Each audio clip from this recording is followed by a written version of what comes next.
Hello everyone, welcome to my YouTube channel solve your problem. আজকে আমাদের ভিডিওর topic হলো ট্রাফিক সিস্টেম। দেখো, প্রিভিয়াস ইয়ার ওয়েস্ট বেঙ্গল পুলিশের ইন্টারভিউতে এই ট্রাফিক সিস্টেমকে নিয়ে ওনারা অনেক কোশ্চেন করেছেন, কারণ ট্রাফিক সিস্টেমটি পশ্চিমবঙ্গ পুলিশেই পরিচালনা করে থাকেন।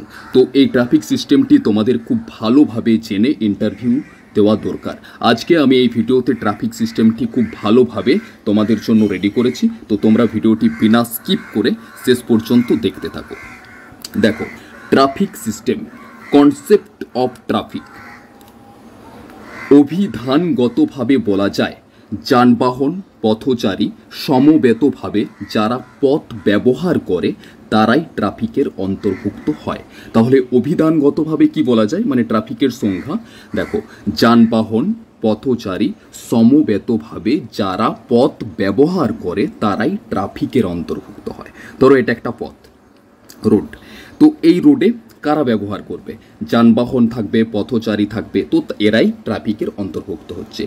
দেখো নেক্সটেই বলে দিয়েছি, সেক্ষেত্রে মানুষজন, সকল প্রকার যানবাহন, পশুর দল ট্রাফিকের অন্তর্ভুক্ত হয়। তাহলে এটা হচ্ছে ট্রাফিকের সংজ্ঞা। ঠিক আছে, দেখো অন্যভাবেও কি বলা যায় যে যারা রাস্তায় বা পথে গতিশীল তারাই ট্রাফিকের অন্তর্ভুক্ত হয়। তুমি এভাবেও বলতে পারো যে যারা রাস্তায় বা পথে গতিশীল তারাই ট্রাফিকের অন্তর্ভুক্ত হয়। অতি সংক্ষেপে যদি বলো তাহলে ট্রাফিক হচ্ছে একটা গতি। ওকে, তাহলে তোমরা ট্রাফিকের সংজ্ঞাটা তিনভাবে বলতে পারো। এরপরে দেখো ট্রাফিকের শ্রেণী বিভাগ। ট্রাফিককে আমরা কয় ভাগে ভাগ করতে পারি?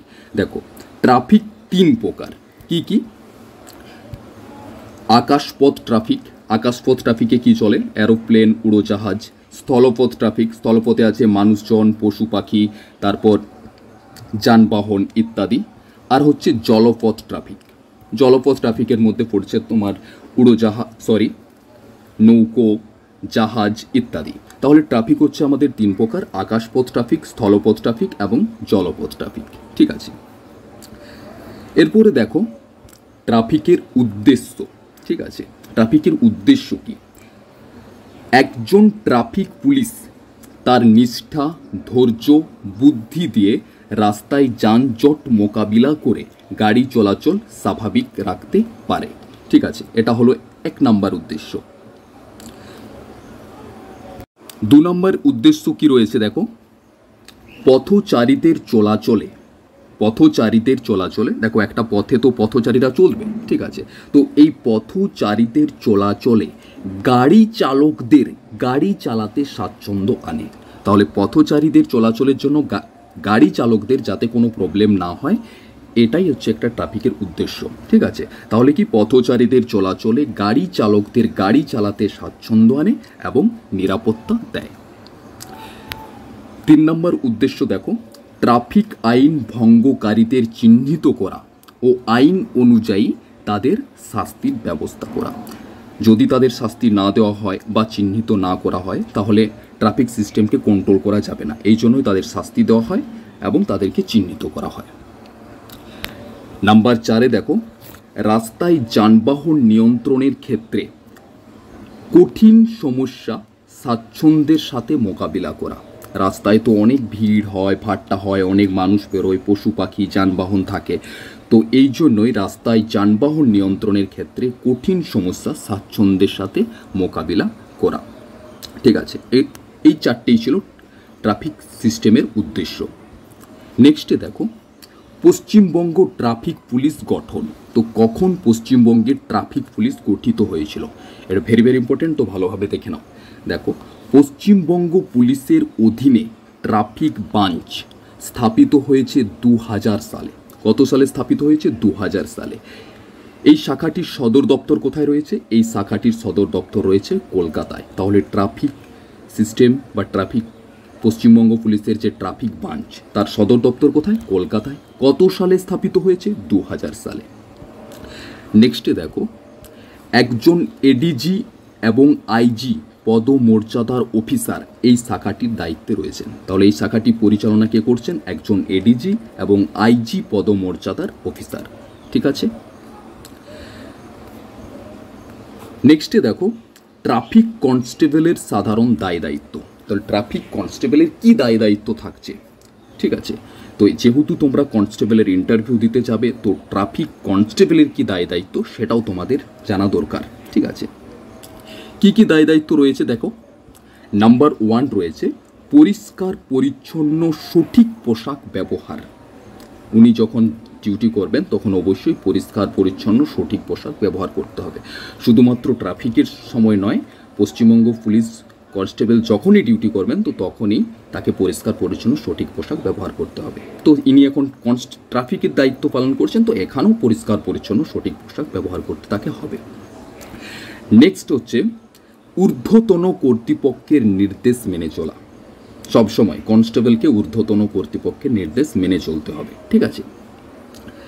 নাম্বার 3 হচ্ছে কর্তব্য করাকালীন সদা সতর্ক থাকা। উনি যখন কর্তব্য করবেন বা ডিউটিতে থাকবেন ট্রাফিকের, তখন ওনাকে সদা সতর্ক থাকতে হবে। এমন নয় উনি ট্রাফিকের ডিউটি করছেন সেই সময় উনি অন্যমনস্ক আছেন বা কোনো ফোনে কাজ করছেন, তো সেই সময় নয়, তো ওনাকে সবসময় সতর্ক থাকতে হবে। যদি তোমাকে এই কোশ্চেনটা করা হয় তো এই পয়েন্টগুলোকে বলে দেবে, ঠিক আছে। নাম্বার 4 কর্তব্য করাকালীন ভদ্র ব্যবহার করা। এমন নয় উনি কর্তব্য করছেন বলে অন্য কারোর সাথে অভদ্র আচরণ করবেন। সবসময় পশ্চিমবঙ্গ পুলিশের কনস্টেবল যখন ডিউটি করবে সবসময় তাকে ভদ্র ব্যবহার করতে হবে, ঠিক আছে। এরপরে নাম্বার 5 হকার ভিখারি ভবঘুরে ব্যক্তির দ্বারা রাস্তায় গাড়ি চলাচলে যাতে বাধা না ঘটে তা লক্ষ্য রাখা। এটা হচ্ছে 5 নাম্বার উদ্দেশ্য। এরপর আমরা আসল পয়েন্টগুলোতে আসবো। কি কি দেখো, ট্রাফিক চিহ্ন কি এটা জানবো, ট্রাফিক সিগন্যাল কি এটা জানবো, এবং রোড মার্কিং কি এটা জানবো। এই 3টে জিনিসেই ট্রাফিক সিস্টেমের অন্তর্গত। নাম্বার হচ্ছে ট্রাফিক চিহ্ন, নাম্বার 2 হচ্ছে ট্রাফিক সিগন্যাল, আর নাম্বার 3 হচ্ছে রোড মার্কিং। ওকে, তাহলে দেখো ট্রাফিক চিহ্ন। মোটরযান আইন 1988 ধারা অনুসারে মোটর গাড়ির চালক যাতে সঠিকভাবে রাস্তায় গাড়িটিকে নিয়ন্ত্রণ রেখে চলাতে পারে তার জন্য দেওয়া সংকেত, সংকেত স্তম্ভ, নির্দেশ বা অনুরূপ অন্যান্য ব্যবস্থাকে ট্রাফিক চিহ্ন বলে।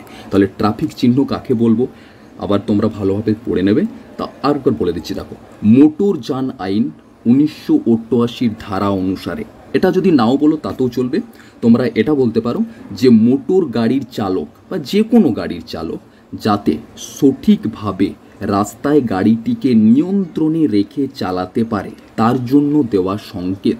দেখো তুমি যখন গাড়ি চালাবে তখন দেখবে বিভিন্ন বোর্ডে বিভিন্ন রকম সংকেত দেওয়া থাকে, ঠিক আছে, লেখা থাকে এইরকম। এই সংকেতগুলোকে আমরা ট্রাফিক চিহ্ন বলবো, ঠিক আছে। তো ট্রাফিক চিহ্ন 3 ভাগে বিভক্ত।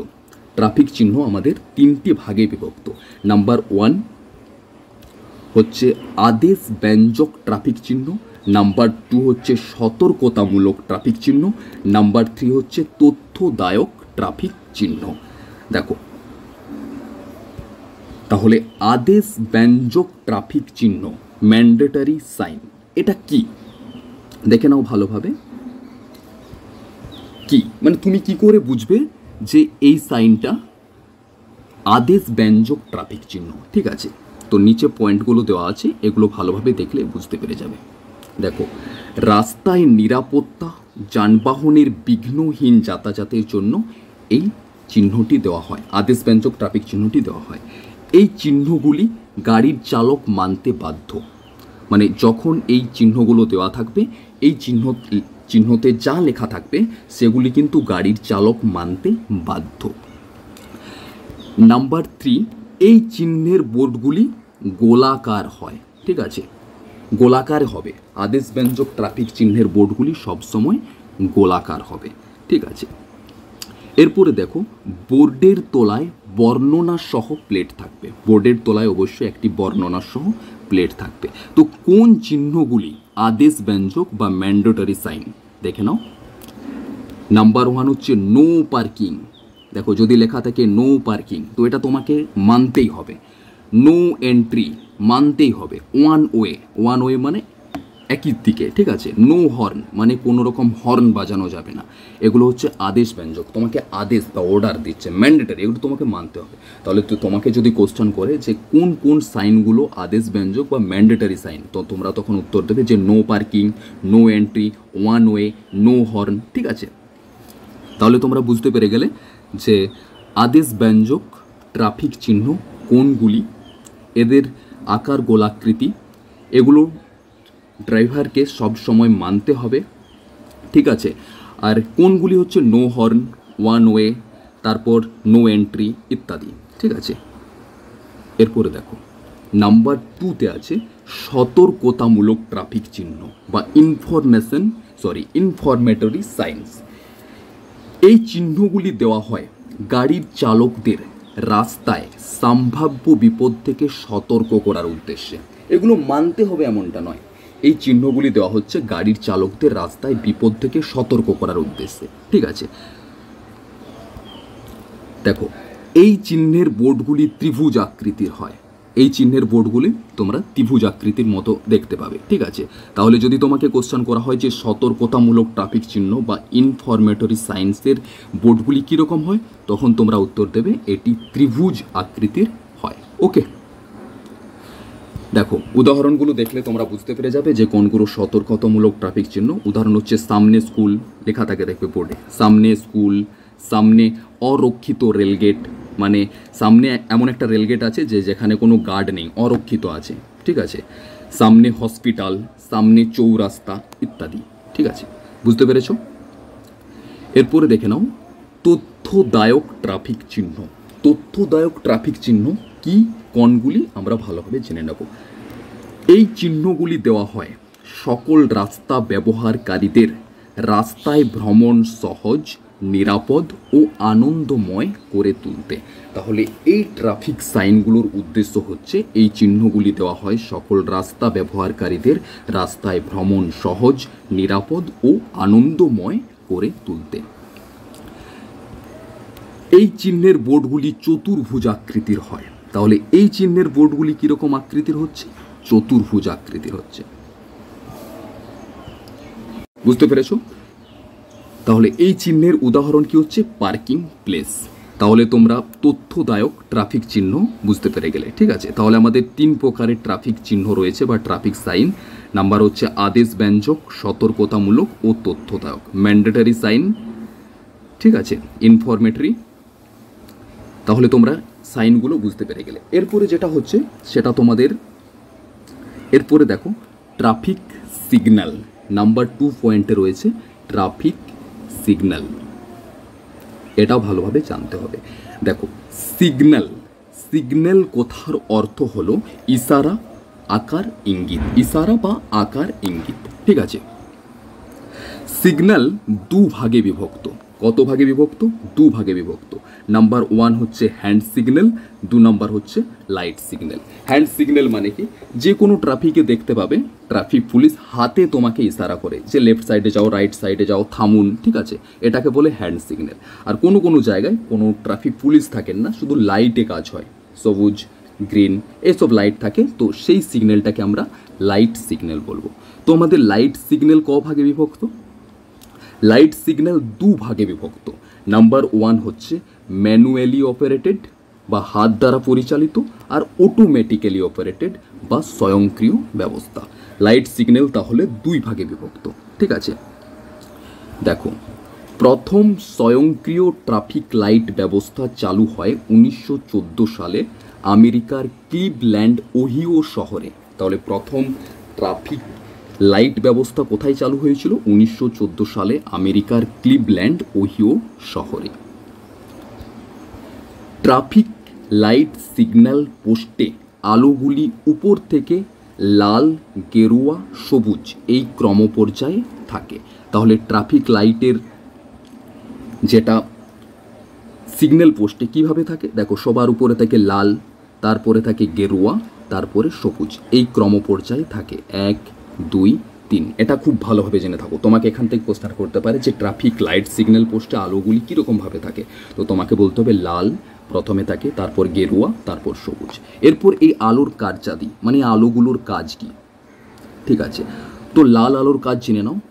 লাল আলোর মানে, লাল আলো যদি থাকে তো এটার মানে হচ্ছে থামার আদেশ, মানে তোমাকে থামতেই হবে, ঠিক আছে, বুঝতে পারলে। যদি রেড সিগন্যাল থাকে তো তার মানে তোমাকে গাড়ি স্টপ করতে হবে, থামার আদেশ।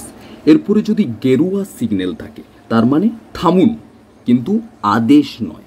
কীরকম, যে গাড়ি রাস্তার স্টপ লাইন বলে একটা লাইন থাকে দেখবে ট্রাফিক সিগন্যালের আগে, পার হয়ে গেছে অথবা স্টপ লাইনের খুব কাছে রয়েছে তারা চলে যেতে পারে, কিন্তু যারা একটু দূরে রয়েছে তাদেরকে কিন্তু থামতে হবে। তাহলে গেরুয়া মানে কি? গেরুয়া মানে থামুন নয়, আদেশ নয়, যে থামতেই হবে তাকে। স্টপ লাইনের কাছাকাছি থাকলে চলে যেতে পারে, কিন্তু স্টপ লাইনের দূরে থাকলে তাকে থেমে যেতে হবে, এইভাবে বলবে, ঠিক আছে। এরপরে যদি লাল এবং গেরুয়া একত্রে যদি সিগন্যাল দেয়, লালও থাকে এবং গেরুয়া দুটো একসাথে থাকে, তার মানে কিন্তু তোমাকে থামতে হবে, থামার আদেশ এটা, ঠিক আছে। এরপরে দেখো সবুজ আলোতে তীর চিহ্ন। যদি সবুজ আলোতে তীর চিহ্ন থাকে, এভাবে সবুজ আলোর উপর যদি তীর চিহ্ন থাকে তার মানে তীর নির্দেশিত পথে এগোতে হবে, যে সাইডের তীর থাকবে সেই দিকে তোমাকে এগোতে হবে। এরপরে দেখো লাল আলোতে পথচারীর চিহ্ন। যদি লাল আলোতে পথচারীর চিহ্ন থাকে তাহলে পথচারীকে রাস্তা পারাপারে নিষেধ করা হচ্ছে। যদি লাল আলোর উপর পথচারীর চিহ্ন থাকে তাহলে কিন্তু পথচারীকে রাস্তা পারাপারে নিষেধ করা হচ্ছে, ঠিক আছে। এগুলো খুব ভালোভাবে জেনে রাখো, এগুলো থেকে অবশ্যই ইন্টারভিউতে কোশ্চেন করবে, ঠিক আছে। এরপরে দেখো সবুজ আলোতে পথচারীর চিহ্ন। যদি সবুজ আলোতে পথচারীর চিহ্ন থাকে তার মানে পথচারীকে রাস্তা পারাপারের অনুমতি দেওয়া হচ্ছে। ওকে, বোঝাতে পেরেছি। এরপরে দেখো আমাদের নাম্বার 3 হচ্ছে রোড মার্কিং।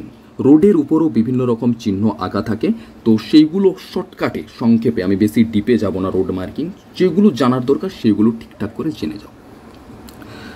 দেখো রোড মার্কিংয়ের উপরে আমাদের অনেকগুলো, যেমন তীর চিহ্নিত রেখা, অ্যারো লাইন, কিসের জন্য ব্যবহার করা হয়? রাস্তার দিক নির্দেশ করার জন্য ব্যবহৃত হয়। আড়াআড়ি রেখা, রাস্তার জেব্রা মার্কিং করার ক্ষেত্রে আড়াআড়ি রেখাটি ব্যবহার করা হয়। জেব্রা মার্কিংকে আমি নিচে লিখে রেখেছি, বুঝতে পেরে যাবে। এরপরে দেখো লেটার মার্কিং, বিভিন্ন রকমের লেটারে যে লেখা থাকে। দেখো রাস্তার যানবাহন নিয়ন্ত্রণের ক্ষেত্রে ব্যবহৃত হয়, যেমন স্টপ লাইন, প্রথমে বলেছিলাম স্টপ লাইন, এইগুলোকে লেটার মার্কিং বলা হয়। এরপর দেখো নাম্বার 4 হচ্ছে লম্বালম্বী রেখা।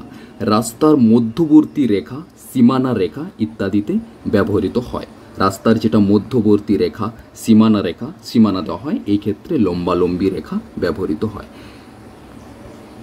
মোস্ট ইম্পর্টেন্ট হচ্ছে জেব্রা মার্কিং, ঠিক আছে, বা জেব্রা ক্রসিং, এটা জেনে রাখো। দেখো এটি হলো একটি চিহ্ন, এটি হলো নাম্বার 2, এটি হলো পথচারীদের রাস্তা পারাপারের জন্য একটি ব্যবস্থা, ঠিক আছে। তো জেব্রা মার্কিং কি? নাম্বার 4, ট্রাফিক পুলিশের নির্দেশ পেয়ে পথচারীরা এই চিহ্নের উপর দিয়ে পায়ে হেঁটে রাস্তা পারাপার করে। তাহলে জেব্রা ক্রসিংয়ের কাজটা কি? যদি ট্রাফিক পুলিশের নির্দেশ পেয়ে যায় তো পথচারীরা এই চিহ্নের উপর দিয়ে পায়ে হেঁটে রাস্তা পারাপার করে। এমন নয় যে জেব্রা ক্রসিং যেখানে থাকবে সেখানেই পথচারীরা সবসময় রাস্তা পারাপার করতে পারে, এর জন্য কিন্তু ট্রাফিক পুলিশের নির্দেশ পেতে হবে, তবেই কিন্তু এই জেব্রা ক্রসিংয়ের উপর দিয়ে পথচারীরা যেতে পারে। নাম্বারে দেখো ব্যস্ত প্রধান রাস্তার উপরে সাধারণত সাদা রঙের চিহ্নে আঁকা হয়। তাহলে জেব্রা ক্রসিং কোন কালারে আঁকা হয়? সাদা রঙের কালারে আঁকা হয়। এই চিহ্ন ব্যবহৃত রেখাগুলি জেব্রার শরীরের অঙ্কিত রেখার মতো বলে এই চিহ্নের নাম জেব্রা মার্কিং রয়েছে, ঠিক আছে। তো আজকের ভিডিও এই পর্যন্তই ছিল। ভিডিওটি যদি ভালো লেগে থাকে তো অবশ্যই ভিডিওটি লাইক করো এবং আমার চ্যানেলটিকে সাবস্ক্রাইব করে আমার সঙ্গে থাকো। আমি ইন্টারভিউ পর্যন্ত, ইন্টারভিউ রিলেটেড সমস্ত টপিক, যে টপিক থেকে ইন্টারভিউর কোশ্চেন হবে বা হতে পারে, প্রিভিয়াস ইয়ারে হয়েছে, সেই সমস্ত টপিকগুলোকে কভার করার পুরো চেষ্টা করছি এবং টাইম বাই টাইম আপলোড করব। তো চলো আজকের ভিডিও এই পর্যন্তই, দেখা হবে নেক্সট ভিডিওতে। ততক্ষণের জন্য টাটা, বাই বাই, জয় হিন্দ, জয় ভারত।